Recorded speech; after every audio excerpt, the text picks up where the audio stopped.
तो आज की डेट में एक स्टॉक का शेयर होल्डर काफी ज्यादा सफर कर रहा है इस मार्केट के अंदर, कल्याण ज्वेलर्स। देखिए गिरे तो सभी स्टॉक हैं, बहुत सारे यहाँ पर जो है ना आप उठा के देख लेंगे 40 से 50% की गिरावट है, बट यहाँ का सिनेरियो थोड़ा सा डिफरेंट है। ये एलिगेशंस की वजह से यहाँ पर जो है डाउन आएगा।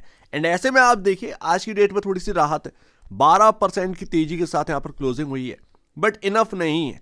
इनफ इसलिए नहीं है क्योंकि अगर आप देखें 3 महीने का डेटा 8.36% का रिटर्न दिया है टाइटन ने, वही कल्याण ज्वेलर्स ने 23.73% का आपका नेगेटिव रिटर्न दिया। एंड इस 12% की तेजी के बाद शेयर होल्डर्स में थोड़ी सी जान आती है। एंड यहां पर पूछते हैं सवाल कि क्या पूरा रिकवर हो सकता है। वेल यहां पर समझना पड़ेगा कि ये पूरा रिकवर हो सकता है एंड इसकी बहुत सारे अपने अपने मायने। कई सारे लोगों को कहना है कि बहुत हैवी वैल्यूएशन पर चल रहा था, उसकी वजह से गिर गया। सुनी सुनाई बातें, एलिगेशंस जो आ गए 2025 की शुरुआत में हमने देखा किस तरीके से टैक्स के वगैरह और यहाँ पर जो है ना घूस दी गई, ये कर दिया वो कर दिया। तो ये एलिगेशंस की वजह से यहाँ पर जो है ना बहुत सारा इम्पैक्ट पड़ता हुआ नजर आया, ऑलमोस्ट उसी की वजह से पड़ता हुआ नजर आया। हैवी वैल्यूएशन थी या नहीं थी वो तो बात की बात है, बट आज की डेट में अगर आप देखेंगे पी रेशियो टाइटन का 95.43 है एंड 82.87 है। अब जो लोग कह रहे थे कि हैवी वैल्यूएशन पर ये स्टॉक चल रहा था, थोड़ा सा यहाँ पर समझने की कोशिश करते हैं। टाइटन के कंपैरिजन कल्याण ज्वेलर्स को लोग ज्यादा तवज्जो क्यों दे रहे थे, ज्यादा वैल्यूएशन मार्केट क्यों दे रहा था, तब आपको समझ में आया कि ये हैवी वैल्यूएशन पे चल रहे थे या नहीं चल रहे थे। एंड इसी के चलते इस स्टॉक ने गिरावट को डोमिनेट किया। बट मैं आपको बता दूं, जो लोग शॉर्ट थे, रिटेल इन्वेस्टर भी, गलती से उनके पास कोई पुट डली हुई हो या फिर यहाँ पर ना माल बेच चुके हों ऊपरी ओर, तो यहाँ पर वो कभी पॉजिटिव नहीं बोलेंगे, वो नेगेटिव बोलेंगे। एंड कई सारे यहाँ पर जो है ना फैक्टर्स की बात करेंगे, जैसे हैवी वैल्यूएशन के चलते इन्वेंट्री का होना, बहुत सारी चीजें जो है वो कल्याण ज्वेलर्स के साथ बनी हुई है, आज की नहीं बहुत पहले की बनी हुई है। तो ये एकदम से नेगेटिव बात करेंगे। जो यहाँ पर फंसा होगा, ट्रैप होगा, वो प्लस की बात करेगा, हमेशा पॉजिटिव बात करेगा एंड वो कभी भी नेगेटिव नहीं बोलेगा एंड वो यहाँ पर सपोर्ट देने की बात करेगा। लेकिन यहाँ पर जो एलिगेशंस है, सबसे पहले उसको समझ लेना जरूरी है। क्या सेबी का इंटरवेंशन हुआ?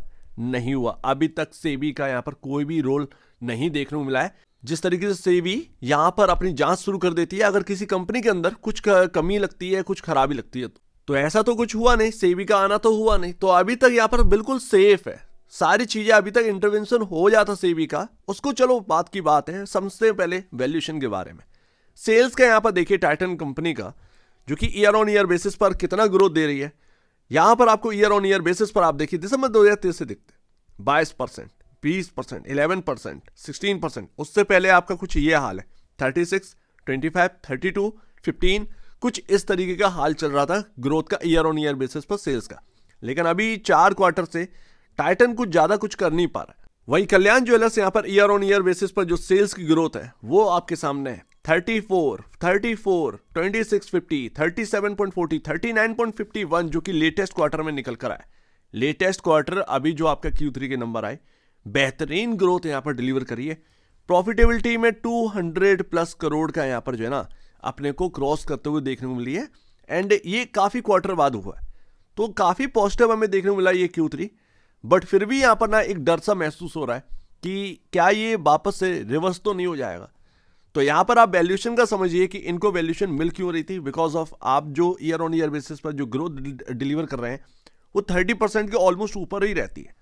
तो अभी जो लोग कह रहे हैं कि वैल्यूएशन के चलते ये स्टॉक गिरा है, तो उनकी बात थोड़ी सी ठीक नहीं लग रही है, बिकॉज ऑफ जो ग्रोथ यहां पर डिलीवर कर रहे हैं ये वो एक्स्ट्रा ऑर्डिनरी है। टाइटन 4 क्वार्टर से ऐसी ग्रोथ यहां पर क्वार्टर दर क्वार्टर या sorry year on year basis पर डिलीवर नहीं कर पाया, तो ये थोड़ा सा यहां पर ना फीकी बात लगती है। And Kalyan jewellers second biggest company है आफ्टर टाइटन ज्वेलरी सेगमेंट के अंदर, तो ये बात भी यहां पर आ जाती। उसके बाद बचता ही कौन है?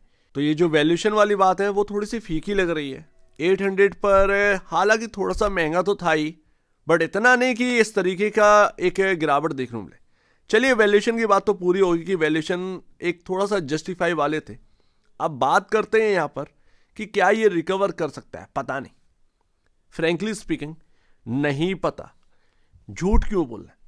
क्योंकि देखिए अभी ना कॉन्फिडेंस आएगा, धीरे धीरे ही आएगा कॉन्फिडेंस, बट अभी भी एनालिस्ट लोगों का कहना यही है कि ऐसा कुछ यहां पर ना मैनेजमेंट ने कहा नहीं है जिससे कॉन्फिडेंस लौटे।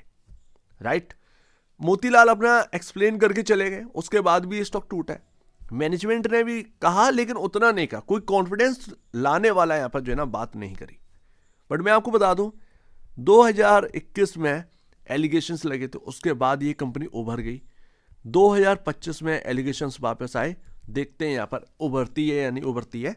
बट एक बहुत ही इंटरेस्टिंग बात ये है, 2021 की शुरुआत के आसपास ही यहाँ पर जो है ना एलिगेशंस इन पर लगे थे, एंड 2025 की शुरुआत के आसपास ही एलिगेशन लगे हैं।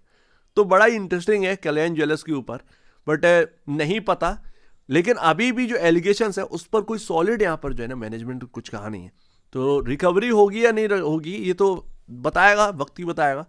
बट आपको याद हो जब मैंने पिछली बार रिकवर किया था कल्याण ज्वेलर्स को, तो ये स्टॉक बहुत बुरी तरीके से टूट चुका था, थोड़ा सा यहाँ पर ना थका हुआ था। मैं ऑलरेडी आपसे कह रहा था जिस तरीके का चार्ट है, अगर आप 3-4 महीने पहले का डेटा देखेंगे तो यहीं पर आपको जो है ना सपोर्ट लेवल देखने को मिलेंगे, एंड वहीं पर करंट में वापस आए।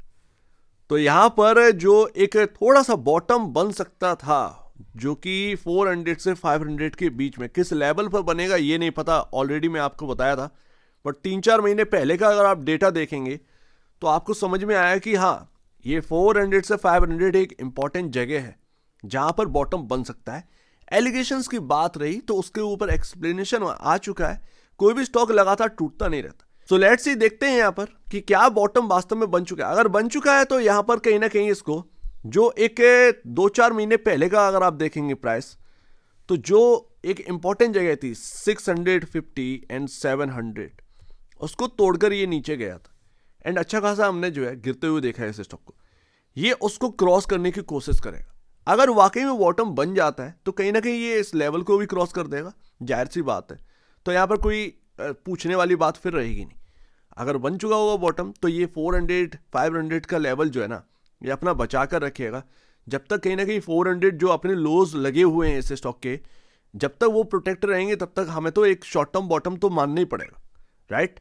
लॉन्ग टर्म बॉटम में जब 650 या 700 जब क्रॉस हो जाएंगी तब कह सकते हैं कि हाँ भैया फुल्ली बॉटम बन चुका है। तो ये कहीं ना कहीं एक स्टडी वाली बात है कल्याण ज्वेलर्स पर। मैं अभी भी कहूँ जिस तरीके का मार्केट है, बाय करना बहुत रिस्की है, बहुत वॉलेटाइल स्टॉक है, एफ&ओ का पार्ट है, एंड एफ&ओ में आप जानते ही हैं कि कितना वॉलेटिलिटी होती है।